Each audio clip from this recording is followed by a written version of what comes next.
Hello and welcome to the Geek Legion of Doom. This is a TV review.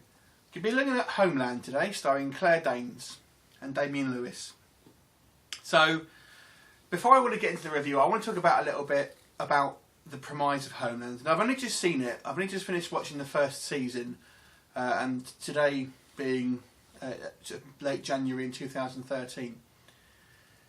Now, I was a big fan of 24.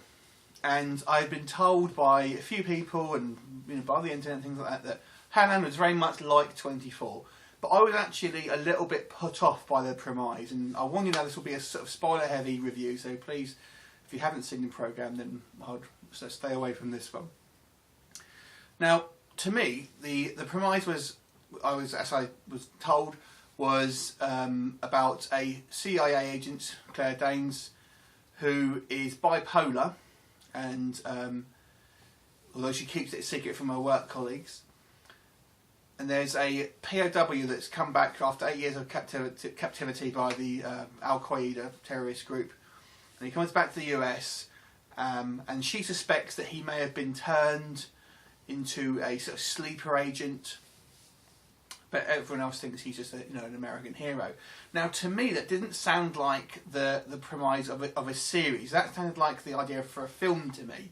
And I didn't see how they could stretch that out for a whole series, especially if it went on for multiple seasons. And I just thought, is this going to be one of those programs where it's just constantly cat and mouse, and she's going to be, she's going to be sort of this close to finding him out, and then something's going to happen and it won't happen.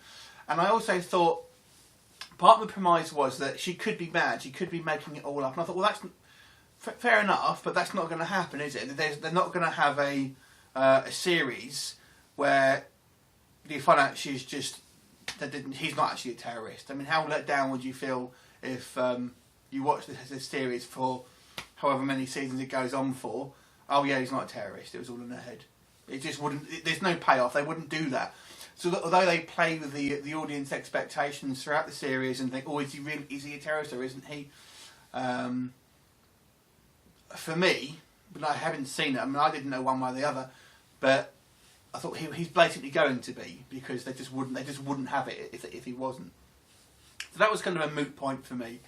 But I'd seen so many positive things about it that I decided to give it a go finally, and it was similar to what I thought it was. I enjoyed it more than I thought I would, and it does. And the reason why I say it, because the actual plot with the POW, Damian Lewis's character, Brody, it is not actually. Well, it is a main plot, but it's almost there's two kind of plots. There's an ongoing terror threat with the group of terrorists, and so it's not everything involves around him, which I didn't realise. So in that respect, it was very much like 24 in regards to sort of that. Obviously, it's not filmed in real time, but so that the sort of procedure and the sort of the way the investigation's going, that sort of drew my attention on for a bit more of a long term. But the kind of the story of is he or isn't he a sleeper agent does last the whole season. And as I say, this is going to be a spoiler. So you find out he is actually a sleeper. Sort of in the second, well, in probably the last quarter of the series, I would say you find out for definite that he is, but it's still not revealed to the world. So that in respect, it was what I thought it was. But it does hold your attention that little bit more, because there are other plots that happen. There's actually a second sort of American terrorist as well, and there are the actual terrorist guys themselves. So there is a bit more to it than I initially thought. So it does hold me interested. And the season one at least is only 12 episodes, so it doesn't drag on for quite as long as I thought it would. So I can recommend it in there. Now, the other thing is, I mentioned to her that she's bipolar. Now, I'd actually even forgotten that she was bipolar until the very sort of last few episodes of the season, because it doesn't really play anything into the story until then. Now, I will say, the acting I thought was very good. Damien Lewis, I think, is actually a British accent, but you wouldn't have thought so. You know, he come across a very, very good accent, and I really like Claire Danes. I thought she did really well, and when she is spazzing out with her bipolar, I think she sells it very well. Now, there was a couple of gripes that I have with it. Was the main one being that Claire Danes' character is very, very into her job. She's very, very a consummate professional, and she's, you know, doesn't have any other life because her job is all consuming. Yet she falls in love with the guy that she's supposed to be chasing, and pretty damn quickly as well. Which I just wasn't buying. I thought, if a person is this dedicated to sort of, and she's the only one that believes it, you got to bear in mind that everyone else is saying no, you know, he's an innocent, blah blah blah.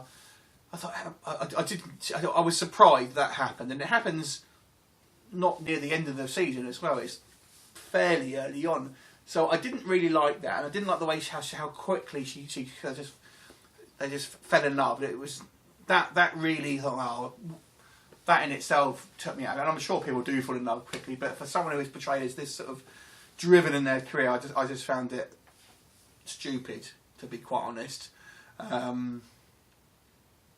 And there are some, as I suspected as well, there are some cat and mouse things, which is fine, but it's kind of standard. You just know that they nearly find out, and I'm going to do a massive spoiler here. The very last scenes where Carrie is just about to have electroshock treatment, and she remembers some small detail that can prove that he is actually a terrorist. But of course, electroshock treatment will wipe her memory, and I'm just, oh man, that's just like one of those things where it takes you so far and then pulls away. And there's a few instances where it does that, so that kind of annoyed me a little bit as well. But you know, this is what happens in the series. Unfortunately, this is what I actually think the premise. Although it's quite interesting, I actually think it would work better as a film rather than a TV show. But I would say, if you do like your programs like 24, there isn't a lot of action in it, but it has a quite good dramatic feel to it, and you do sort of buy into the characters, apart from a couple of issues that I had with it. So I would say this one is a 6 out of 10. Let me know what you think. I haven't seen any of the other seasons yet, so I can't comment on season 2, and I don't even know how many seasons it goes on with, to be honest with you. So this is season 1 on its own. So let me know of it. Let me know what you think about it in your comments, and I look forward to seeing you next time. Bye.